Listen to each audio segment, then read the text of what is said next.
નમસ્કાર મિત્રો આજે આપણે વાત કરીશું કે જે 7, 12, 8ની નકલ હોય છે, બરાબર. એ તો આપણે લગભગ બધા ખેડૂત મિત્રોને ખબર હોય છે, પરંતુ એના સિવાયની જે 6 નંબરનું નકલ આવે છે એના વિશે આપણે વિગતવાર વાત કરવાના છે. કારણ કે ઘણા બધા ખેડૂત મિત્રોને 6 નંબર શું છે, એમાં કઈ કઈ વિગતોનો સમાવેશ થાય છે, તો એના વિશે ખેડૂતોને ખ્યાલ નથી હોતો.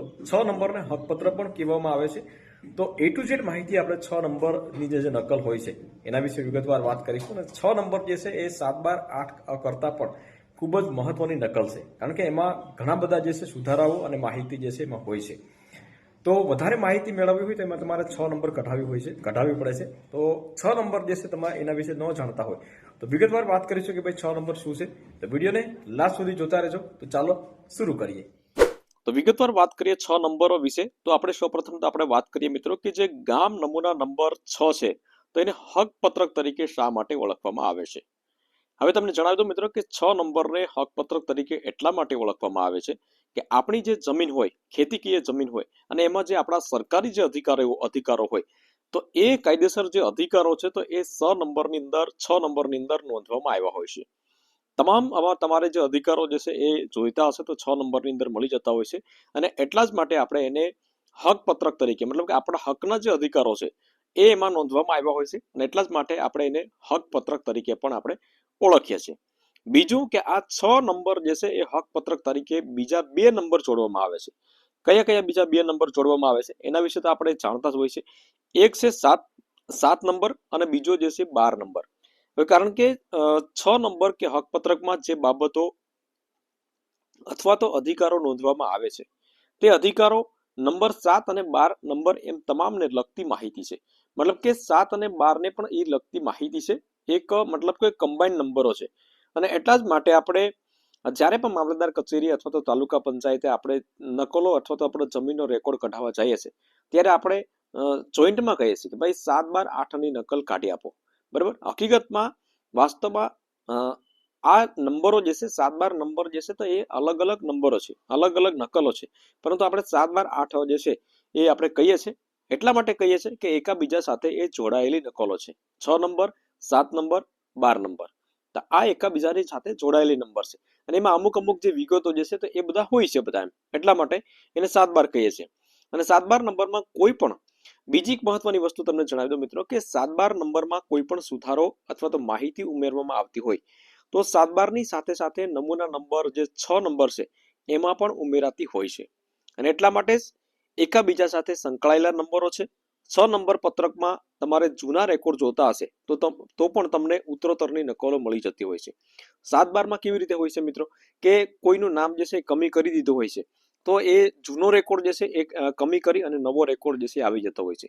દાખલા તરીકે વારસાઈ કરાવી હોય તો આપણા પિતાનું નામ આપણી સાથે હોય છે, પરંતુ પિતાનું નામ જે છે એ 7, 12માં તમને જોવા નથી મળતું. પરંતુ એ ઉત્તરોત્તરનો જે રેકોર્ડ જોતો હશે તો તમારે એ હકપત્રક અથવા તો 6 નંબરની અંદર તમને મળી જતો હોય છે. અને એટલા જ માટે 6 નંબરનું જે છે એ 7, 12, 8 કરતા પણ વિશેષ મહત્વ છે. જમીનના ખાતેદાર અધિકારમાં કોઈ પણ ફેરફાર કર્યો હોય, મતલબ કે સામાન્યમાં સામાન્ય તમે કોઈ ફેરફાર કર્યો હોય તો એ 6 નંબરની અંદર નોંધવામાં આવે છે. કયા કયા ફેરફારોને પણ અહીં તમે નોંધવામાં આવ્યા છે.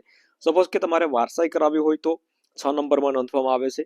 હયાતીમાં હક દાખલ કરવો હોય, હક કમી કરવો હોય, દાખલા તરીકે બેન દીકરીના લગ્ન થઈ ગયા હોય તો આપણે એનો હક જે છે એ કમી કરવો હોય તો પણ એ 6 નંબરની અંદર નોંધ કરવામાં આવે છે. જમીન ઉપર બેંક અથવા તો મંડળીમાંથી તમે કોઈ પણ લોન લીધી હોય, પાક ઉપર કોઈ ધિરાણ લીધું હોય તો એની નોંધ પણ 6 નંબરમાં તમારે કરાવવામાં આવે છે. અને એટલે મતલબ કે જમીન ઉપર કોઈ પણ ફેરફાર અથવા તો સુધારા વધારા કરાવ્યા હોય તો 6 નંબરની અંદર આજીવન રેકોર્ડ, મતલબ કે કાયમી માટે રેકોર્ડ માટે 6 નંબરમાં અથવા તો હક પત્રકમાં એ દાખલ કરવું ફરજિયાત હોય છે. અને આપણે કરાવવું નથી પડતું, જે તે વકીલની પાસે તમે કરાવો તો એ ઓટોમેટિક જે છે આ બધી વસ્તુ સરકારના નિયમો પ્રમાણે તમારે આ બધી વસ્તુ કરવી જરૂરી હોય છે.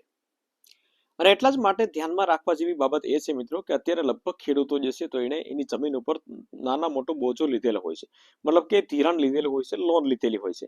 પરંતુ માની લો કે 1-2 વર્ષ કે 3 વર્ષની અંદર તમે એ લોન ભરી દીધી છે તો બેંકની અંદર તો તમારો રેકોર્ડ જે છે એ બોલે છે કે ભાઈ આ ખાતેદાર જે છે એનું બેંકની અંદર કોઈ લેણું છે નહીં. પરંતુ 7, 12, 8 જે છે એમાં 6 નંબરની જે નકલો છે તો એમાં તમારો જે બોજો જે છે એ બોલતો હોય છે. અને બોજો એને કઢાવો ત્યાં સુધી નહીં નીકળે કે જ્યાં સુધી તમે નહીં કઢાવો. એને કઢાવવા માટે શું કરવું પડે? તમે જે પણ બેંકની અંદરથી જો લોન લીધી હોય તો ત્યાંથી તમારે લોન ભરી અને એક નોડિયો લેવાનો હોય છે. નોડિયો અથવા તો એ પ્રમાણપત્ર આવશે, બરાબર, કે ભાઈ બોજા મુક્તિનું પ્રમાણપત્ર તમે કાઢી આપો તો એ તમને ત્યાંથી કાઢી આપશે, અથવા તો નોડિયો તમે કહો તો પણ તમને ત્યાંથી કાઢી આપશે. એ નોડિયો લઈ અને તમારે એની ઝેરોક્સ જે છે એ મામલતદાર કચેરીમાં તમારે આપવાની હોય છે. મામલતદાર કચેરીમાં આપો ત્યાર પછી અમુક દિવસો પછી એ બોજો જે છે એ મતલબ નીકળી જાય છે. 7/12/8 નકલમાંથી તમારો બોજો જે છે એ કમી થઈ જાય છે. બાકી જ્યાં સુધી તમે નકલ નહીં આપો ત્યાં સુધી તમારો બોજો જે છે 6 નંબરની અંદર અથવા તો 7/12/8 નકલમાં તમારે બોજો જે છે એ રહેતો હોય છે.